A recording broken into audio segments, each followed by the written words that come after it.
Okay. So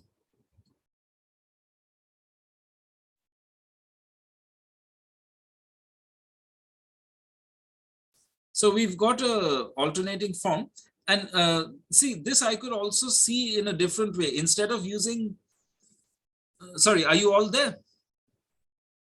Yes, yes. Yes, sir. You're all here. Okay, fine. So I'm saying instead of using j star equal to minus j, I could have also done this.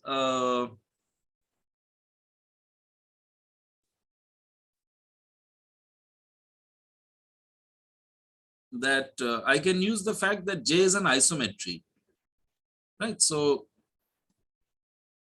j from R2 with this inner product to R2 with this inner product.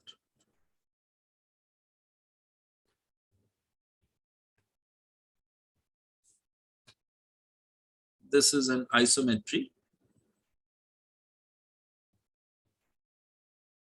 So this JVJW, this I can write also as the same as inner product of, I take j on both sides, j of JV, j of W, right?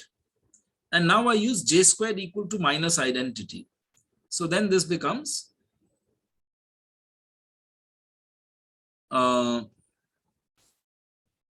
minus V JW, right? So this is minus of JWV, and that's minus omega of WV. Is this clear? Yes, sir. So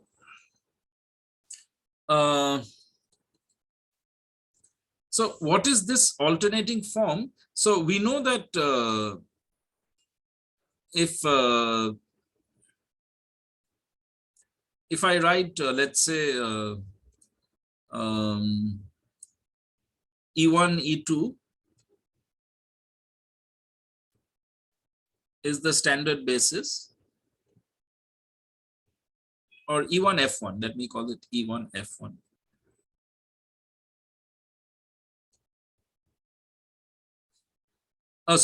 Wait, before that, let's just see that it's, non-degenerate. If omega of VW equal to 0 for all W, this implies inner product JV W equal to 0 for all W. But the inner product is non-degenerate. So this implies that JV is 0. And J is an isomorphism. So that implies that V is 0. Okay. So omega is non-degenerate. Is this clear? Yes. Okay.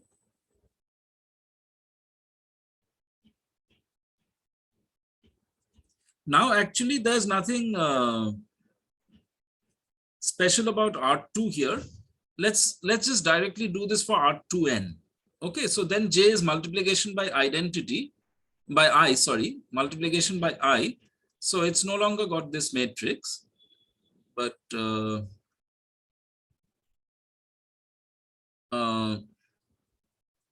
so it's from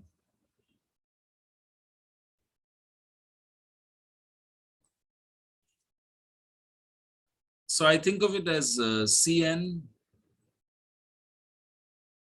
to Cn. Okay.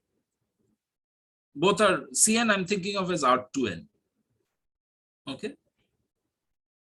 So then the same calculations work, right? Yes? Yes, sir. So omega will be alternating and non-degenerate. Now, what is this in terms of the basis? Okay. So let's say E1 to En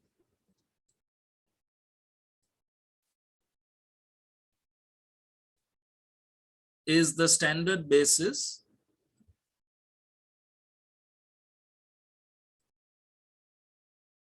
of Rn, which I identify with as a subspace of Cn. Okay. Yes. And I put Fj, or I can put Fi actually, since I'm using J. So let me put Fi equal to J of Ei. All right. I goes from 1 to n. Okay. So then F1 to Fn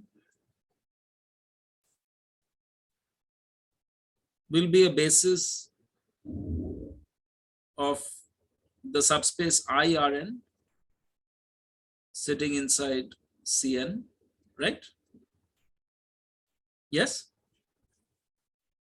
Yes. What is my J from Cn to Cn? It's multiplication by I, right? Okay. Yeah. Okay, sir. You can multiply any element of Cn by the number I, right? Yes, sir. Yes. Same thing. It's just multiplication by I. Z1 to Zn goes to IZ1, IZ2 up to IZn, right? Is it clear? Yes, sir. Yes, clear.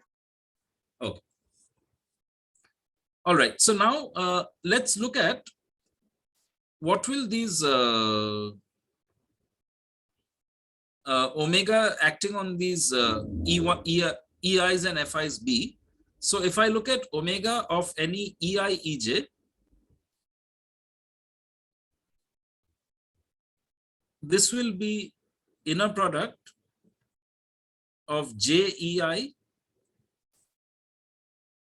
EJ, but this will be 0, right? Because Rn is orthogonal to IRn, right? With respect to the real inner product on Cn. Is this clear? Yes? Yes. Okay. And similarly, what will omega of Fi, Fj be? Well, this will be inner product of J, Fi, Fj. So this is inner product of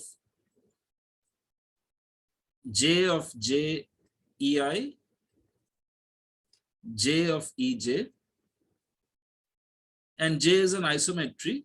So this is inner product of JEI, EJ, and so this is again 0. Okay. So omega of EI, EJs are 0, omega of FI, EJs are 0. What about omega of EI, FJ? Sir? Yes. Throughout you are taking Cn as real vector set with real inner product, right? Right. The inner product is the real inner product, not the Hermitian inner product. So it's summation xi, yi, where x1 to x2n are the real coordinates on Cn. Is that clear? Yes.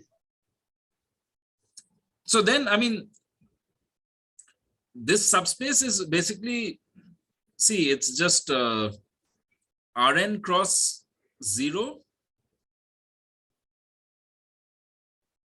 This is orthogonal to 0 cross Rn, right? In R2n. That's what I'm using, right? Is this clear now? Yes. Okay, so Rn I'm identifying with Rn cross 0 in R2n, and IRn as a subspace of Cn I'm identifying with 0 cross Rn in R2n. Is it clear? Yes. So, okay, so what is omega of EIFJ? So this will be inner product of JEI FJ. So FJ is JEJ. So this is JEI JFJ. Sorry, JEJ. And J is an isometry. So this is inner product EIEJ. So this is delta IJ, right? Yes? Yes. Yes, sir.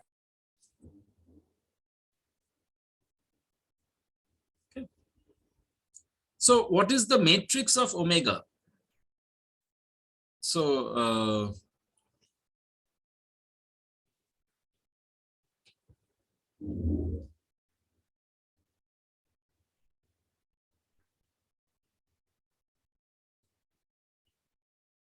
so actually from this I can already write what is omega, right? With respect to the basis. So the two form omega, thus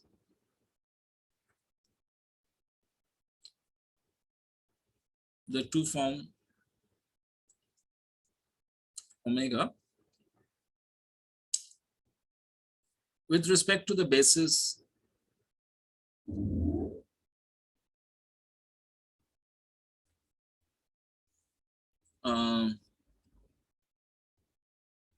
EI star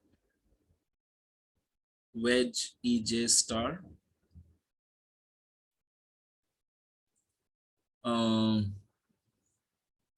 FI star wedge FJ star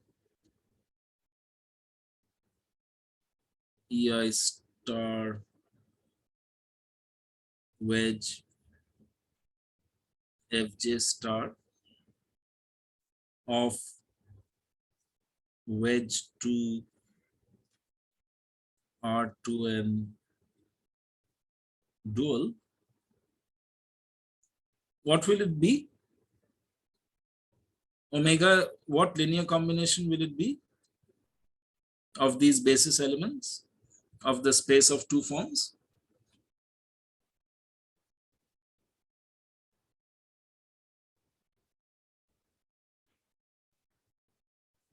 So I won't have any EI star wedge EJ star, right? Because the coefficient of this will be omega applied to EI EJ. So that will be 0. So these won't appear, right? EI star versus FI star. Right. So it'll just be a sum. I goes from 1 to n. EI star wedge FI star. Is this clear? Yes?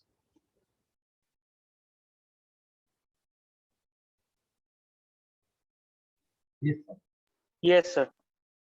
Right. Remember, when I have a dual basis V1 star to V M star of a vector space of the dual space V star, then I know what the basis of the K forms is, right? It's VI1 star wedge VIK star, and the coefficient of VI1 star wedge VIK star is omega applied to VI1 up to VIK, right? Yes? Yes, sir. Yes, sir. Right. So if V1 star to V2n star is the dual basis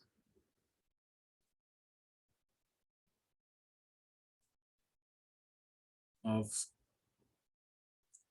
R2n star, then for any omega K form, wedge K R2n star,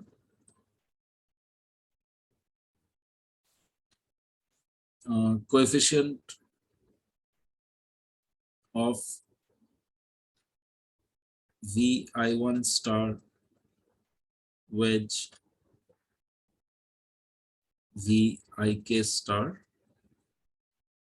in omega is omega of Vi1 up to Vik.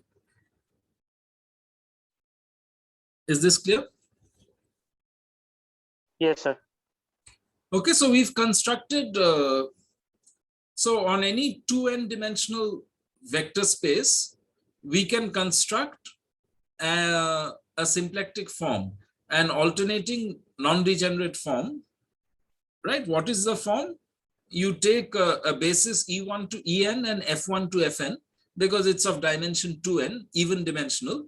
And then you take the form summation over I from 1 to n, Ei star wedge Fi star.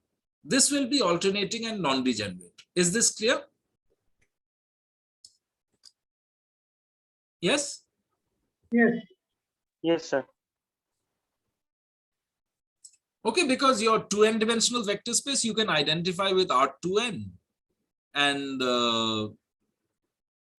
using the basis you can define an inner product, so that E1 to En, F1 to Fn becomes an orthonormal basis. And then you can define a linear map J which sends Ei to Fi and Fi to minus Ei. So then J squared will be minus identity and J will be an isometry because it sends orthonormal basis to orthonormal basis. And then the same calculations will tell you that omega of VW is inner product of JV and W, right? And so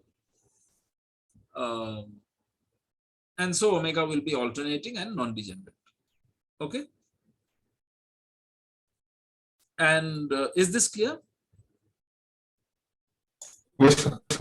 Yes. Okay, so now the first thing to show is that any alternating non-degenerate bilinear form has exactly this form with respect to some basis. So that basis is usually called a symplectic basis or a Darboux basis. Okay, so it's the analog of an orthonormal basis for an inner product. You have for an inner product you get an orthonormal basis, right? Where the inner product becomes summation of I goes from 1 to n, Ei star tensor Ei star, right? That is the inner product.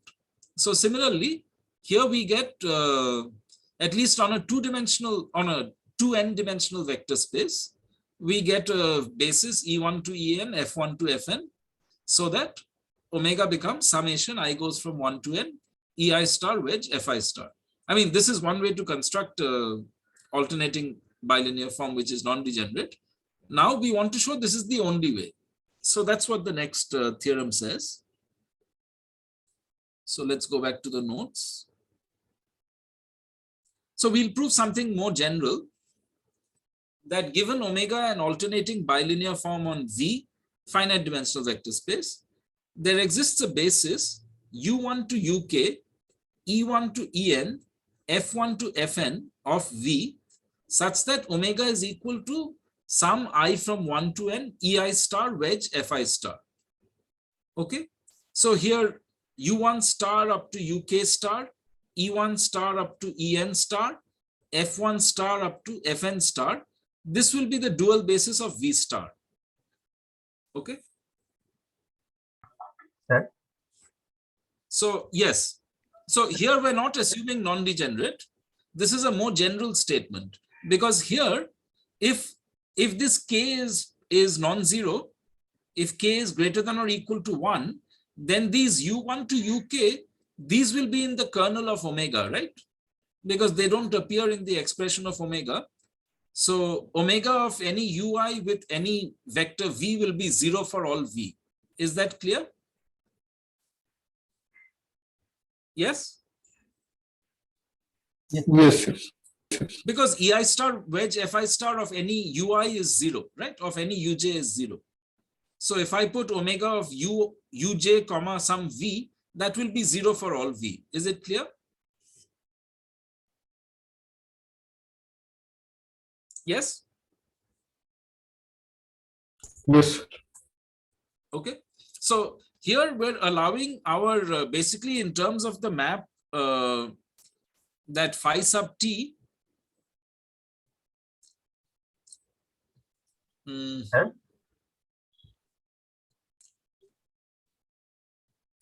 Why can't I scroll up? What's going on?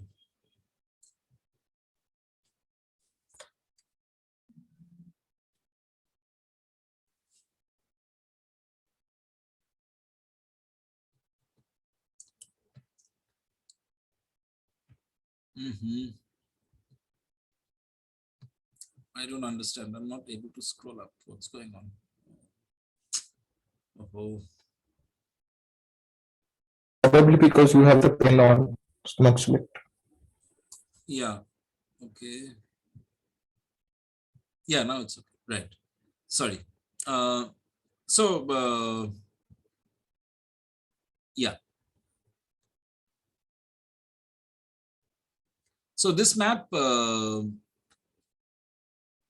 phi t, I'm allowing it to have a kernel. All right. I'm allowing it to have a kernel. Is that clear? In this general statement. So the kernel of phi t actually will have basis u1 to uk. All right. So that's what we do in the first step. We let u be the kernel of phi t. So this is the set of phi omega in this case. This is the set of v and v such that omega of vw is 0 for all w in v. All right.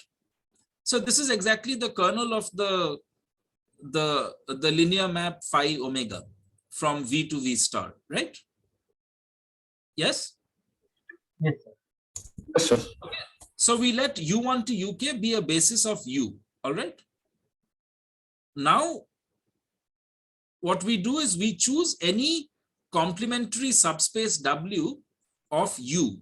Okay, so we choose any w so that v is equal to u direct sum w. Then the claim is that omega restricted to w is symplectic. All right, so restricted to w, it is non-degenerate, because if I take a v in w such that omega of vw is 0 for all w in w, then omega of vw is 0 for all w in u plus w, because omega kills everything in u, right? But u plus w is all of v, right? So that means that this v belongs to the kernel of omega, which is u. So then v belongs to u intersect omega, which is 0. So that means v is 0. Is this clear? Yes, sir. Yes, sir. Okay. So now we've reduced to the case where we have a symplectic form on a finite dimensional vector space W. So the claim is that W has a basis E1 to En, F1 to Fn, such that omega restricted to W is summation I goes from 1 to N, Ei star wedge Fi star. Okay. So W has even basis, even dimension. That we will show in the course of the proof, right? Okay. So the proof will be by induction on M, which is the dimension of W. Okay. So for M equal to 0, there's nothing to prove, right? So suppose M is the dimension of W is positive. Okay. So then, because W is a symplectic vector space, the dimension M must be at least greater than or equal to 2, right? Because if the dimension was 1, an alternating form, bilinear form on a one-dimensional vector space is 0, right? Yes, So yes. so it won't be non-degenerate, it will be degenerate, right? So the dimension of W is at least 2, okay? Fine. So now let's choose a non-zero, any non-zero element E1 in W. So then because omega is non-degenerate, by definition of non-degenerate, since E1 is non-zero, there exists a W in W such that omega of E1 comma W is non-zero. So by multiplying W by a scalar, we get F1, which is a multiple of W, such that omega of E1, F1 is 1, right? So F1 is just a multiple of W. Is this clear? Yes? Yes, sir. Yes. Okay. So now let W1 be the span of E1 and F1. Okay. And now we define something like the orthogonal complement of W1. So we define this subspace W1 super omega. This is the set of W in W such that omega of W comma V is 0 for all V in W1. Is this clear? Okay. Yes. So this is Okay. like orthogonal complement. We call it the skew orthogonal complement because omega is alternating or skew symmetric instead of being symmetric. Okay. So the claim is that W1 and W1 omega, these two are transverse. Their intersection is 0. Okay. So that's easy to show. So suppose I take an element in the intersection, then because it belongs to W1, which is the span of E1 and F1, I can write V as AE1 plus BF1. So this is in W1, but now because it belongs to W1 omega, the inner products with the omega applied to V with the F1 and E1 are 0. And if I apply omega to V comma F1, then the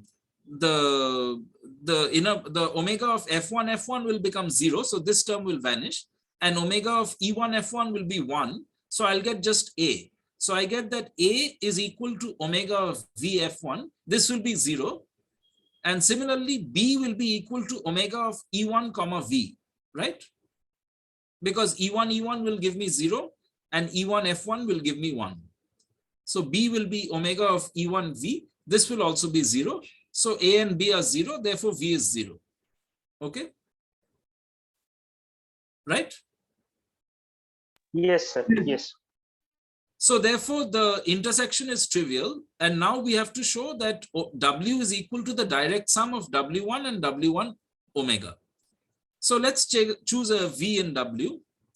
So what we do is we want to define a sort of projection, something like a skew orthogonal projection to W1, right? So we want to get a component of V which is inside W1. So that should be of the form AE1 plus BF1. So the A and the B, we know what they should be. They should be omega of VF1 and omega of E1V. So we define exactly A to be omega of VF1 and B to be omega of E1V. And we let little w be AE1 plus BF1. So this belongs to W1. And now notice that omega of V comma F1 will be the same as omega of W comma F1. Right? Because omega of VF1 by definition is A and omega of WF1 because W is AE1 plus BF1. So omega of WF1 will also be A, right? So omega of VF1 is omega of WF1. Similarly, omega of E1V is the same as omega of E1W. Both are equal to B. So this implies that if I take V minus W, then omega of V minus W with E1 is 0 and with F1 is 0. So that implies that V minus W belongs to W1 omega, right? The skew orthogonal complement of W1. Is this clear? Yes, sir. So therefore, V is equal to something W plus V minus W. So that's a decomposition as something in W1 plus something in the skew orthogonal complement of W1. So therefore, W becomes the direct sum of W1 and W1 omega. Is this clear? Yes? Yes, sir. Fine. Fine. And now,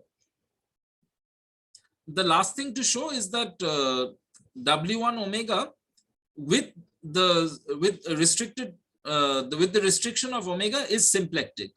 In other words, omega restricted to this skew orthogonal complement is non-degenerate. So we take a W in W1 omega such that W of WV, omega of WV is 0 for all V in W1 omega. But then W is already skew orthogonal to everything in W1. So if it is skew orthogonal to everything in W1 omega, then it will be skew orthogonal to everything in W1 plus W1 omega, which is all of W, right? Yes. So that means that little w will be 0 because capital W with the form omega is symplectic, right? Yes, Yes. sir. Fine. Yes, yes. And Exactly. so by induction, we are done because W1 omega with omega is symplectic and the dimension is now m minus 2, right? The dimension is Right. m minus 2. And for W1, we got a basis E1, F1. So similarly for W1 omega, we will get a basis E2 up to En and F2 up to Fn. Do you understand? Yes, By yes. induction.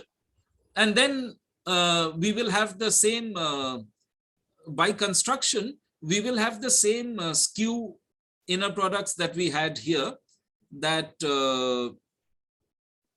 omega of EI, EJ will be 0, omega of FI, FJs will be 0, and omega of EI, FJs will be delta IJ, right? By construction. Is it clear? And therefore, omega will be summation EI star wedge FI star. Is this clear? Yes, sir. Yes? Okay. So as a byproduct, we get that the dimension, if V is symplectic, then the integer K must be 0, right? K was the basis of the kernel, K was the dimension of the kernel of omega. The kernel of omega has to be 0, so K has to be 0, right? So in that case, the basis is just E1 to En, F1 to Fn, and omega is just summation EI star wedge FI star. So the dimension in particular is even, all right? Sir, Is this clear? Yes. sir, so for a alternating bilinear form, if we look at the matrix representation, it is a skew symmetric matrix, right? Sorry? For an alternating bilinear form, Yes. over R, it is Correct.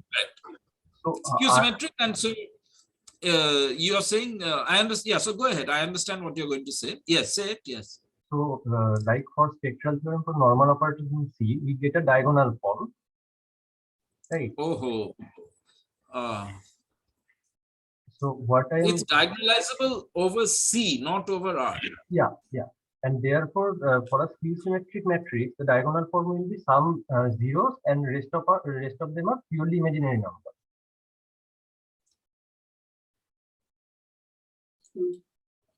Yes, yes. And for a symplectic basis, the matrix form what we are getting is just the representation of those purely imaginary numbers in the diagonal, right? In a block diagonal form. It depends how you arrange the basis. Yes. Yeah. If I write the basis as E1, F1, E2, F2, E3, F3, then the matrix will be block diagonals. Along the diagonal, you'll get 0, -1, 1, 0, 0, -1, 1, 0. These 2 by 2 blocks along the diagonal. You'll get n 2 by 2 blocks if you arrange it like that. That's correct. Yes, that's right. So by this theorem, are we getting such kind of a canonical form for all alternative? Yes, exactly. Yes. That's what I'm saying, right? That's what I'm saying. We're getting a canonical form, right? It's summation EI star wedge FI star. That is a canonical form, right? Yes, sir. This summation EI star wedge FI star, this tells you what all the omega of all the basis elements are, right? It tells you that omega of EI EJ has to be 0 for all IJ. Omega of FI FJ has to be 0 for all IJ. And omega of EI FJ has to be delta IJ, right? Yes. So, yeah, so we're getting a canonical form for any symplectic form. We're getting a canonical form. So the matrix with respect to the basis, if I arrange the basis as E1 to En and F1 to Fn, then the matrix, let me arrange it this way. So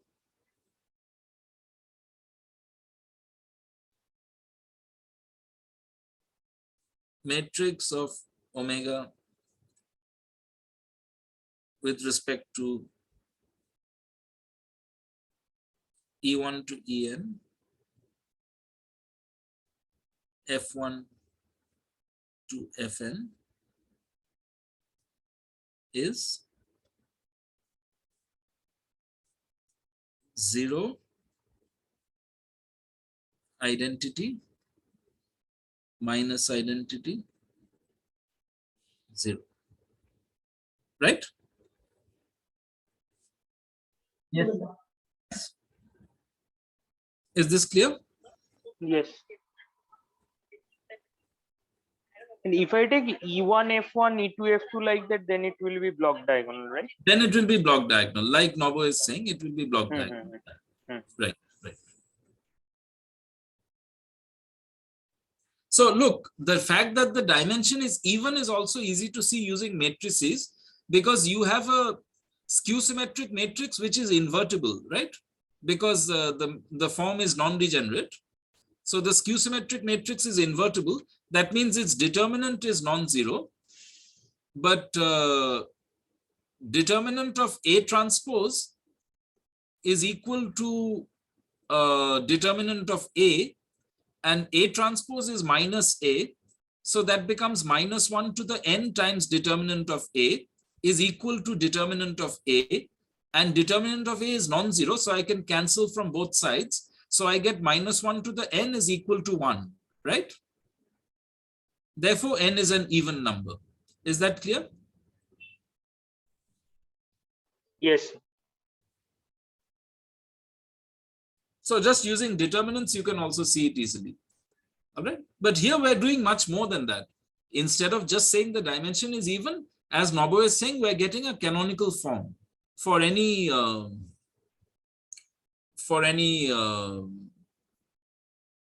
alternating non-degenerate bilinear form, right? It's summation ei star wedge fi star for some basis ei e1 to en, f1 to fn.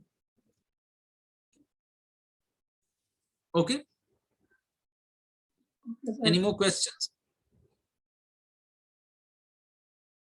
Any questions? Okay. So we can also see when a two form is symplectic in terms of its nth wedge power. So if omega is a two form, so if it's symplectic, then V has to be even dimensional. So let's say the dimension of V is 2n. So let n be half the dimension of V. So then omega is symplectic if and only if omega wedge power n is non-zero. So this is a 2n dimensional form on a 2n dimensional vector space. So it's just an element, the space of top degree forms is one dimensional. So in that one dimensional vector space, it should be a non-zero element. That's all. All right. So we're almost out of time. Let's stop this meeting and carry on in the next one.